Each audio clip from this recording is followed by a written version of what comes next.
1990년대 초중반에 페미컴이라는 게임기를 즐기셨던 분들은 테크노스 저펜이라는 회사의 열혈 시리즈라는 프랜차이즈를 기억하고 계실 겁니다. 열혈 시리즈는 테크노스 저펜이 아케이드용으로 개발했던 열혈 경파 쿠니오군과 더블 드래곤의 성공 이후에 가정용 게임기 시장에 진출하기 위한 주력 IP로서 제작되어 많은 사랑을 받은 게임이었죠. 여러분께서는 이 열혈 시리즈에 대해서 얼마나 잘 알고 계시나요? 오늘 게이민에서는 테크노스 저펜이 만든 열혈 시리즈의 시작부터 끝날 때까지의 발자국을 쫓아보겠습니다. 열혈 시리즈의 기원을 어디로 보느냐는 어떤 관점으로 분석하느냐에 따라 다르지만 게임업계의 관계자들과 당시 테크노스 저펜에서 일했던 사람들의 의견에 따르면 1989년에 발매된 페미컴 게임인 다운타운 열혈 이야기에서 시작된다고 보는 사람이 많습니다. 이 게임의 개발 배경이나 특징에 대해서는 이전에 리뷰 영상을 통해 대략적으로 언급했으니 이 영상을 먼저 보고 오시면 이번 이야기를 좀 더 재밌게 즐기실 수 있어요. 어쨌거나 다운타운 열혈 이야기의 성공을 계기로 테크노스 저펜은 점차 가정용 게임 사업에 무게를 두기 시작합니다. 당시 페미컴 시장은 계속해서 성장하고 있었고 아케이드 중심 개발사였던 테크노스 저펜 역시 이러한 흐름에 주목하고 있었는데요. 테크노스 저펜은 세가나 남코처럼 기판을 직접 설계하고 제조하는 회사가 아니라 순수 개발사에 가까웠습니다. 따라서 아케이드 게임이 성공하더라도 하드웨어 사업까지 포함한 수익을 얻을 수 있는 구조는 아니었죠. 물론 더블 드래곤의 세계적인 성공으로 다양한 기종 이식과 라이선스 사업을 통해 상당한 수익을 거두기는 했지만 회사는 점차 성장하는 가정용 게임 시장에서 더 큰 가능성을 발견하게 됩니다. 그런데 여기서 한 가지 짚고 넘어가야 할 것이 있습니다. 다운타운 열혈 이야기는 단순한 가정용 게임이 아니었다는 건데요. 이미 아케이드에서 검증된 쿠니오군이라는 캐릭터를 가져오되 게임 자체는 완전히 새롭게 설계된 RPG 요소가 포함된 벨트 스크롤 액션이었습니다. 도시 전체를 자유롭게 돌아다니며 라이벌 학교들을 하나씩 쓰러뜨린다는 구조는 당시 페미컴을 즐기던 게이머들에게 보기 드문 방식이었고 사람들이 이 게임에 뜨겁게 반응했죠. 이 게임의 판매량은 20만 장 남짓이었지만 테크노스 저펜에게 있어 이 성공은 단순한 매출 이상의 의미를 가졌습니다. 새로운 게임을 만들면서 꼭 새로운 캐릭터를 만들 필요가 없다는 것을 깨달은 거죠. 쿠니오와 리키라는 캐릭터는 이미 있었고 학교와 불량배라는 세계관도 이미 있었습니다. 소비자 역시 완전히 낯선 게임을 구입하는 도전을 하는 것보다 이미 익숙한 캐릭터를 선호하는 게 아닐까? 그 위에 새로운 규칙만 얹으면 단기간에 새로운 게임을 만들 수 있는 것은 아닐까? 그런 가설을 세우게 된 테크노스 저펜은 이 의문을 해결해줄 타이틀을 제작하게 됩니다. 그게 바로 1990년 5월에 발매된 열혈고교 도치볼브 사커편이었죠. 열혈고교 도치볼브 사커편이라는 제목을 보고 여러분은 무슨 생각이 드셨습니까? 테크노스 저펜이 게임의 타이틀에서부터 어떤 의도를 가지고 있었다는 게 엿보이시나요? 이 게임은 열혈고교 도치볼브라는 자사의 유명 아케이드 게임의 이름을 제목에 달았고 게임 내에 등장하는 인물 역시 다운타운 열혈 이야기의 캐릭터를 대부분 빌려온 게임이었습니다. 바뀐 건 오로지 게임의 장르가 도치볼에서 축구로 바뀐 것 뿐이었죠. 새로운 게임을 개발하는 데 드는 비용과 리스크를 최대한 줄이고 이미 브랜드 인지도가 있는 이름 위에 새로운 게임을 얻는 방식이었습니다.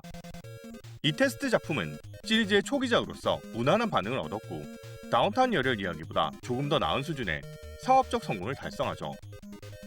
테크노스 저펜이 생각했던 공식이 시장에 통한다는 것이 증명된 셈입니다. 이 결과로 확신을 얻은 테크노스 저펜이 다음으로 제작한 것이 바로 1990년 10월 12일에 발매된 다운타운 열혈 행진곡 대운동회였죠. 다운타운 열혈 이야기의 제작으로부터 도치볼브 사커편이 발매될 때까지의 기간은 11개월이었습니다. 그러나 사커편에서 대운동회가 발매될 때까지의 시간은 고작 5개월에 불과했죠. 이 다운타운 열혈 행진곡 대운동회는 사실상 열혈 시리즈의 전성기가 시작되었음을 알린 작품입니다. 지금도 이 시리즈를 기억하는 분들이라면 대운동회를 가장 먼저 떠올리는 경우가 많을 만큼 이 게임은 시리즈의 상징이 되었죠.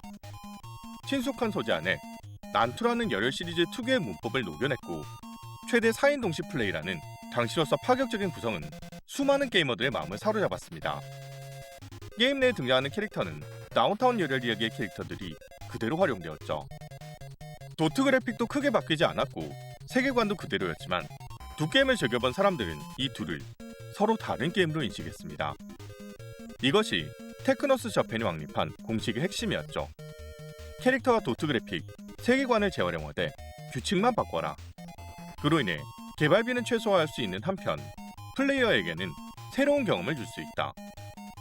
이는 비슷한 시기 캡콤이 추구했던 95%를 재활용하고 5%만 바꿔서 흥행을 보장한다는 일명 5%의 법칙과도 궤를 같이 하는 방식이었죠.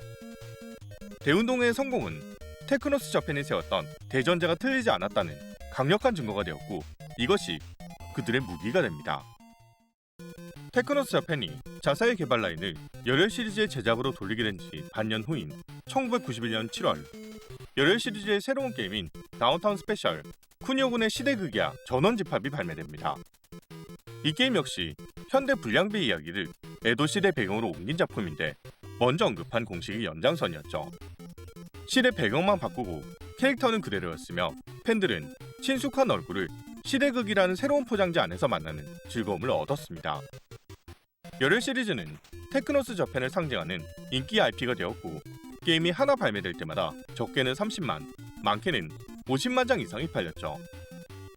열혈 시리즈는 밀리언셀러를 찍을 정도로 인지도가 높은 건 아니었지만 꽤 잘 팔리는 게임을 거의 반년에 하나씩 발매했으며 패미컴 이외에도 PC 엔진이나 게임보이로 발매했던 것까지 합하면 2달에서 3달에 하나씩 열혈 시리즈 타이틀이 시장에 나왔습니다. 1992년으로 넘어가면서 게임의 전체적인 퀄리티도 올라가기 시작하면서 그 인기에 정점을 찍게 되는데요. 이에 2월에 발매된 열혈 하키부와 6월에 발매된 열혈 신기록, 12월에 발매된 열혈 격투전설로 방점을 찍습니다. 특히 열혈 하키부는 이 시기 시리즈의 완성도를 직접적으로 느낄 수 있는 작품이었는데 아이스하키라는 생소한 스포츠를 열혈 특유의 난투 문법으로 풀어낸 방식이 호평을 받았고 판매도 잘 됐습니다. 12월에 발매된 열혈 격투전설은 당시 아케이드를 주름잡고 있던 스트리트 파이터 2의 영향을 받았다고 볼 수 있는데 열혈 시리즈의 캐릭터들을 모아 대전격투 게임으로 만든 작품이라는 점에서 그 당시에 대전격투 붐을 타고 등장한 게임이라는 걸 알 수 있죠. 스트리트 파이터 2의 등장 이후 오락실은 대전격투 게임이 지배했고 그 외의 장르는 인컴 수입이 대폭 줄어들었습니다. 테크노스 저펜 역시 이 흐름을 외면할 수는 없었지만 새로운 IP로 대전격투 게임을 만드는 건 리스크가 컸죠. 심지어 1992년의 테크노스 저펜은 더 이상 아케이드 중심의 기업이 아니었기 때문에 더더욱 그런 리스크를 질 수 없었습니다. 그래서 선택한 방법이 열혈 브랜드에 대전격투라는 장르를 도입한 것이었죠. 새로운 것을 시도하면서도 기존에 가지고 있던 자산의 인지도와 인기를 활용할 수 있는 방법을 선택한 것입니다. 그러나 이 선택은 테크노스 저펜에게 있어서 일종의 딜레마라고도 할 수 있었는데 새로운 장르의 게임을 만들 때조차 열혈이라는 이름을 빌리지 않으면 아무것도 할 수 없다는 걸 증명하는 것이었죠. 그리고 이에 대해서 고민할 시간도 없이 테크노스 저펜은 새로운 도전에 직면하게 됩니다. 그들이 맞이한 새로운 도전이란 다름 아닌 차세대 기로의 개발체계 전환이었습니다. 1990년 연말에 발매된 슈퍼 패미컴은 약 2년이라는 상대적으로 짧은 기간 안에 성공적으로 세대 교체를 진행할 수 있었죠. 이에 따라 수많은 게임 회사들은 새로운 하드웨어에서 기존 프랜차이즈에 속편을 내거나 새로운 IP로 승부를 걸기 시작합니다. 테크노스 저펜 역시 가정용 게임 제작 회사로 전환한 이상 이 시대의 흐름을 무시할 수 없었고 그들이 슈퍼 패미컴의 첫 타이틀로 선택한 것은 자신들의 아이덴티티나 다름없었던 쿠니오군이었죠. 초대 열혈경파 쿠니오군은 테크노스 저펜의 슈퍼 패미컴 데뷔작으로서 기본적인 방향성은 다운타운 열혈 이야기와 동일했습니다. 심플한 조작과 즐거운 협력 플레이는 이 게임의 장점이었고 개성적인 캐릭터들의 특성을 살린 것도 크게 다르지 않았죠. 약간 다른 점이라면 당시 유행하던 RPG처럼 적을 쓰러뜨리면 경험치를 얻고 캐릭터가 레벨업하게 되는 방식이었다는 겁니다. 하지만 이 게임은 패미컴에서 히트하던 열혈 시리즈처럼 성공한 게임이 되지 못했죠. 그 핵심적인 이유는 테크노스 저펜이 슈퍼 패미컴으로 처음 게임을 개발하다 보니 전체적인 완성도가 떨어졌다는 점이었습니다. 게임을 제대로 진행할 수 없는 버그가 속출했으며 패미컴용 열혈 시리즈보다 박력이 떨어진 듯한 느낌을 받는 사람도 있었죠. 게다가 초기 기획대로 게임을 제작할 수 없어서 게임의 매뉴얼에 써있는 시스템이 실제 게임에는 적용되지 않는 것도 많았습니다. 물론 테크노스 저펜이 만든 게임답게 기본적으로 재미있는 게임이긴 했지만 게임으로서의 기본기가 부족하다는 사실은 뼈아팠죠. 이는 다음 해에 발매된 다운타운 열혈 베이스볼 이야기에서도 별로 나아지지 않았습니다. 심지어 이 시기에는 아직 슈퍼 패미컴보다 여전히 패미컴 시장이 컸기 때문에 소위 말하는 잘 팔리는 메이저 회사가 아니라면 패미컴 시장을 포기할 수 없었고 테크노스 저펜 역시 같은 이유로 패미컴용 열혈 시리즈를 포기할 수 없었죠. 결과적으로 테크노스 저펜은 슈퍼 패미컴으로의 기종 전환에 완전히 실패하고 말았고 1994년을 맞이하게 됩니다.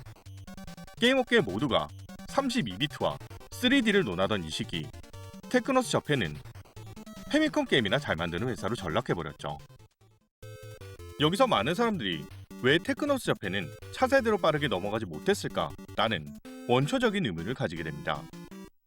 테크노스 저펜은 왜 열혈 시리즈에 이토록 집착했고 왜 이렇게 많이 만들었을까요? 성공했으니 계속 만들었다. 이것이 가장 단순한 답이며 실제로도 이게 핵심적인 이유 중 하나입니다.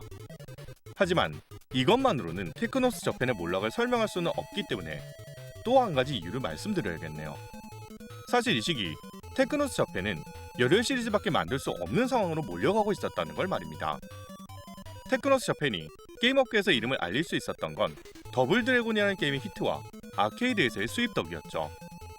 그러나 이 더블 드래곤의 속편으로 제작된 2편과 3편은 첫 게임만큼 흥행하지 못했습니다. 더불어 아케이드 시장이 서서히 재편되면서 벨트 스크롤 액션이라는 장르는 테크노스 저펜만의 무기가 아니게 되었죠. 결국 그들은 가정용 게임기 시장이라는 새로운 활로를 찾을 수밖에 없었으며 바로 그때 열혈 시리즈가 히트하게 된 것입니다. 그리고 여기에 결정적인 요인이 하나 더 있었는데 테크노스 저펜은 1991년에 자사명의 빌딩을 건설하기 시작했죠. 이는 당연히 더블 드래곤과 열혈 시리즈로 쌓은 성공을 바탕으로 한 투자였지만 여러분께서도 잘 아시다시피 빌딩을 짓는 데에는 적어도 수억엔, 많게는 수십억엔이 필요합니다.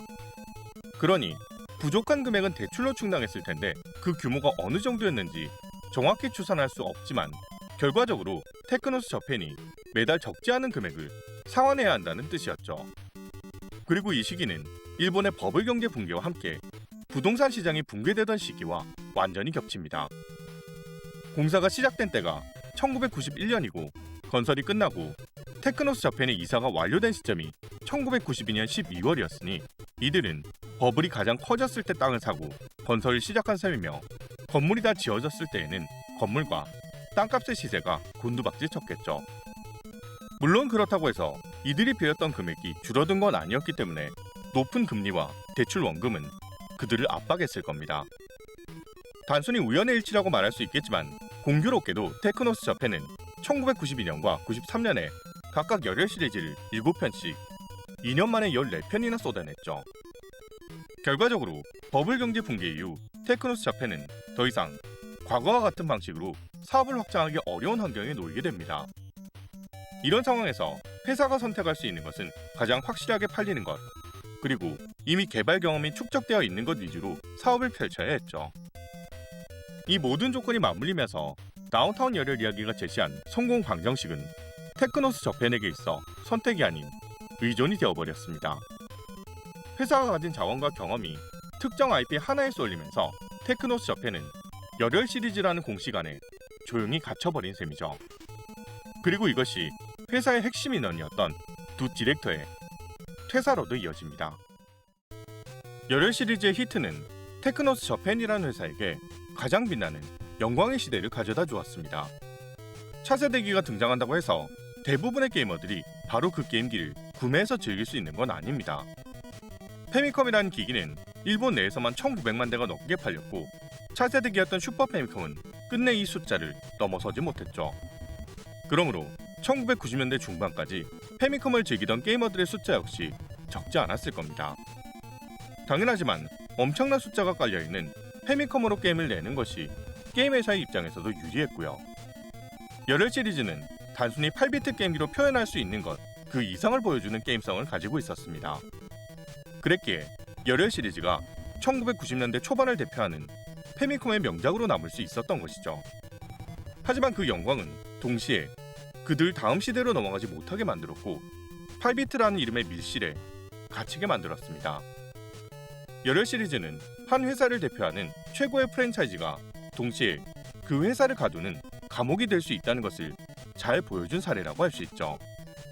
어쩌면 열혈 시리즈는 테크노스 저펜이 살아남기 위해 선택할 수 있었던 마지막 카드였으며, 그리고 그 카드를 끝까지 포기하지 못하고 쥐고 있었기에 끝내 다음 스테이지로 넘어가지 못했던 것일지도 모릅니다.